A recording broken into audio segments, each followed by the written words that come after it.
احتساب عدالت نے نیب کی جانب سے دائر کردہ ایون فیلڈ پراپرٹیز ضمنی ریفرنس پر سابق وزیر اعظم نواز شریف کے اعتراضات کو مسترد کر دیا۔ اسلام آباد کی احتساب عدالت کے جج محمد بشیر نے شریف خاندان کے خلاف دائر کردہ ریفرنسز کی سماعت کی۔ نواز شریف، مریم نواز اور کیپٹن ریٹائرڈ صفدر عدالت میں پیش ہو گئے۔ اس موقع پر قومی احتساب عدالت کے باہر ذرائع ابلاغ عامہ کے نمائندوں سے گفتگو کرتے ہوئے وزیر مملکت برائے اطلاعات و نشریات مریم اورنگزیب نے کہا، جس طرح آپ نے کہا کہ انشاءاللہ بالکل ہم یہی حکومتی لوگ کہہ رہے تھے، اور سابق وزیر اعظم نے بھی کہا اور موجودہ وزیر اعظم نے بھی کہا کہ سینیٹ کے جو الیکشنز ہیں وہ ٹائم پر ہوں گے، اور انشاءاللہ 2018 کا الیکشن جو ہے وہ بھی ٹائم کے اوپر ہوگا۔ لیکن یہاں کیا ہو رہا ہے، یہ زیادہ امپورٹنٹ بات ہے۔ آپ نے سنا ہوگا کہ ایک نیا ریفرنس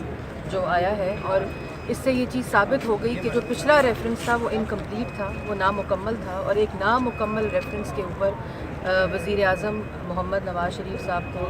پولیٹیکل وکٹمائزیشن کی تو ہمیں پرواہ نہیں، کیونکہ پاکستان کی عوام جو جلسے آپ دیکھ رہے ہیں اور جو سپورٹ آپ گراس روٹ کے اوپر گراؤنڈ لیول کے اوپر دیکھ رہے ہیں، وہ اس چیز کو بیان کرتی ہے کہ جو فیصلہ آیا ہے سپریم کورٹ کی طرف سے اس کو پاکستان کی عوام نے نہیں مانا۔ صحافیوں سے بات کرتے ہوئے مریم اورنگزیب کا مزید کہنا تھا، لیکن یہ کون سا قانون ہے پاکستان کا؟ یہ پاکستان میں تو کوئی ایسا قانون نہیں کہ ایک نامکمل ریفرنس پہ آپ کارروائی بھی شروع کر دیں، اور آج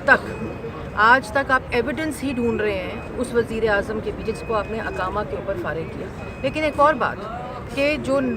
انکمپلیٹ ریفرنس ہے، اس کے جو ایویڈنس ہیں وہ ایک کمرے میں بیٹھے دو لوگ وہ ایویڈنس دے رہے ہیں، جو کہ آپ کو پتہ ہے کس کے رشتہ دار کی کمپنی ہے لنڈن کے اندر، اور وہ بیٹھ کر تعویذ دھاگوں والی کمپنی جو ہے وہ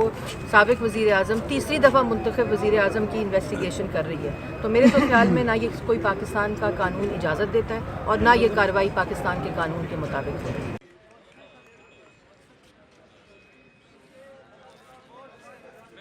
یہ ہے خبر کا جہاں، اور آپ دیکھ رہے ہیں TNN TV۔